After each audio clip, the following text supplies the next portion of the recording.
जैसे कि अब 2026 में री एग्जाम्स नाम की एक बहुत गहरी चोट स्टूडेंट्स को लगी है, तो क्या आपको अब भी लगता है कि शिक्षा को धर्म के पलड़े में रखकर रखकर तोलना चाहिए या नहीं तोलना चाहिए? बिल्कुल। Hello sir. जी जी। तो जैसा कि आप जानते हैं कि आज हमें प्रोटेस्ट प्रोटेस्ट करते करते आठवां दिन है, तो और यहाँ पर 15वां दिन। भूख हड़ताल, हंगर स्ट्राइक करते करते हमें आज प्रोटेस्ट कर रहे आठवां दिन है। तो यहाँ पर क्या लगता है आपको कि इस हड़ताल का और इस प्रोटेस्ट का क्या कॉन्सिक्वेंस, क्या रिजल्ट निकल कर आएगा? बिल्कुल सार्थक रिजल्ट मिलेगा और शीघ्र ही नहीं अतिशीघ्र इसके अच्छे परिणाम आएंगे। और हम लगातार संघर्ष रहते हैं, आंदोलन रहते हैं। किसी भी आंदोलन का आखिरी पड़ाव, अंतिम पड़ाव होता है ये भूख हड़ताल। लेकिन सरकार चेतने के लिए तैयार नहीं है। लेकिन हम भी जो है डरने वाले नहीं हैं। हम भी लगातार अहिंसात्मक रूप से गांधीवादी सिद्धांतों को अपनाते हुए लगातार संघर्ष रहते हैं और आंदोलन रहते हैं। जब तक छात्र छात्राओं को न्याय नहीं मिल जाता हम इसी तरह संघर्ष करते रहेंगे। अभी तो ये संख्या कम है और भी संख्या फिर बढ़ेगी। अभी यहाँ हजारों की संख्या में लोग हैं, फिर लाखों की संख्या में लोग एकत्रित होंगे, क्योंकि देश का युवा जाग रहा है, सब जाग रहे हैं। इसलिए हम चाहते हैं छात्रों को न्याय मिलना चाहिए। जैसे कि अब 2026 में री एग्जाम्स नाम की एक बहुत गहरी चोट स्टूडेंट्स को लगी है, तो क्या आपको अब भी लगता है कि शिक्षा को धर्म के पलड़े में रखकर तोलना चाहिए या नहीं तोलना चाहिए? बिल्कुल शिक्षा का तो बिल्कुल, जो किसी भी देश की रीढ़ होती है वहाँ की शिक्षा व्यवस्था। और जो अहित हुआ है और जो अन्याय हुआ है उसमें चाहे लाखों लाख नीट के अभ्यर्थी हों, उसमें से 20 से 22 लोग आत्महत्या भी कर लिए। ये तो एक ऑफिशियल डाटा है। अनऑफिशियल डाटा तो इससे भी संभवतः बहुत अधिक होगा। और इसके साथ साथ प्रतियोगी छात्र छात्राओं के साथ जो अन्याय हो रहा है देश भर में, और जो अन्याय हुआ है और जो हो रहा है वो कहने की बात नहीं है। पूरे प्रदेशों में ये धांधलेबाजी चल रही है। अभी जयपुर के अंदर हमने देखा रिसेंटली पैरामेडिकल का पेपर था, 5.5 लाख रुपए में पेपर बेचा गया। तो इसका क्या अर्थ है? कहीं ना कहीं जो योग्य अभ्यर्थी हैं उनको पीछे धकेलने का प्रयास किया जा रहा है और जो अयोग्य अभ्यर्थी हैं वो पैसे के बल पर या किसी और बल के कारण उसको क्या करना चाह रहे हैं, मतलब वो सीट हत्या ले जा रहे हैं। जो बच्चे 10-10, 12-12, 14-14, 16-16 घंटे मेहनत कर रहे हैं, पढ़ रहे हैं, उनको सीट प्राप्त नहीं हो पा रही, वो सीट नहीं निकाल पा रहे हैं, क्योंकि कहीं ना कहीं पेपर लीक के जरिए से अयोग्य अभ्यर्थी उनके स्थान पर, जो उनका हक था, उनको सीट मिलनी चाहिए तो उनको नहीं मिल पा रही, उनके स्थान पर अयोग्य अभ्यर्थी आ रहे हैं। और कहीं ना कहीं इस तरीके से हम अपने देश की जो प्रतिभा है उसको भी खो रहे हैं, क्योंकि जो योग्य अभ्यर्थी अगर आगे नहीं जा पाएंगे तो फिर मतलब कैसे देश आगे बढ़िएगा।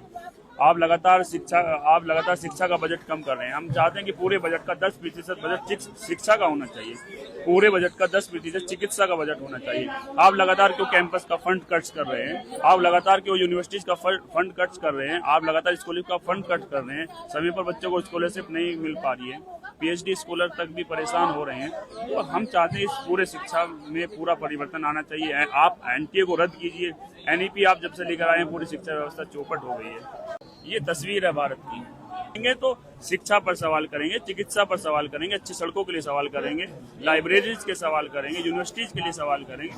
तो ये सब ये चाहते हैं कि ये फालतू के मुद्दों में उलझे रहे। और हम इस स्ट्राइक को हम शिक्षा के मुद्दे से अलग हटकर अगर देखें तो क्या ये स्ट्राइक का कंक्लूजन ये भी निकल सकता है कि हमारे बीच जो हिंदू मुसलमान जैसी एक दीवार पैदा कर दी है, ये स्ट्राइक इसको भी खत्म करने का काम करेगी? बिल्कुल बिल्कुल, सभी धर्म के लोग एकजुट हैं। ये हमारे भाई हैं, ये हैं, ये बौद्धिस्ट लोग हैं, ये हैं बुलाना भाई, ये हमारे पंडित जी हैं, ये सब मिलजुल कर हैं, सब छात्रों के न्याय के लिए हैं। ये देखिए, ये तस्वीर है भारत की।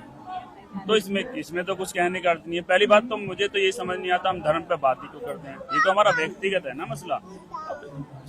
धर्म पर बात करते क्यों है? क्योंकि हमारी जो सरकार है वो ही धर्म के नाम धार्मिक राजनीति करती है, वही धर्म के नाम पर हमें लड़ाती है, तोड़ती है। मुद्दे तो वो उठाती ही नहीं है। तो कहीं ना कहीं हमारा माइंडसेट भी ऐसा बना हुआ है कि हमें इसके साथ नहीं रहना, यहाँ नहीं उठना, यहाँ नहीं बैठना। तो इसके लिए क्या करना चाहिए? हम सब एकजुट है ना।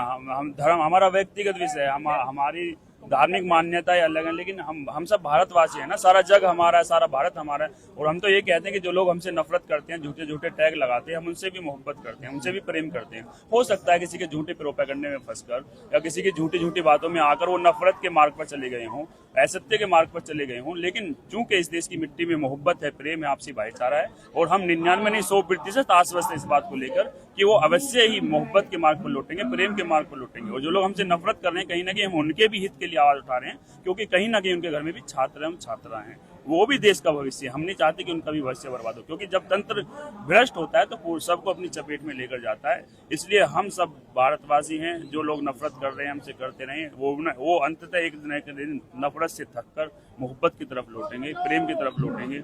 मोहब्बत जीतेगी, नफरत हारेगी। और फिर से हमारी सामूहिक वही मांग है हम किसी भी देश को में परिवर्तन लाने के लिए सबसे महत्वपूर्ण चीज शिक्षा है, और सबसे पहले हम शिक्षा के मुद्दे को लेकर आगे बढ़े। हमारा और कोई अन्य यहाँ पर मोटिव नहीं है।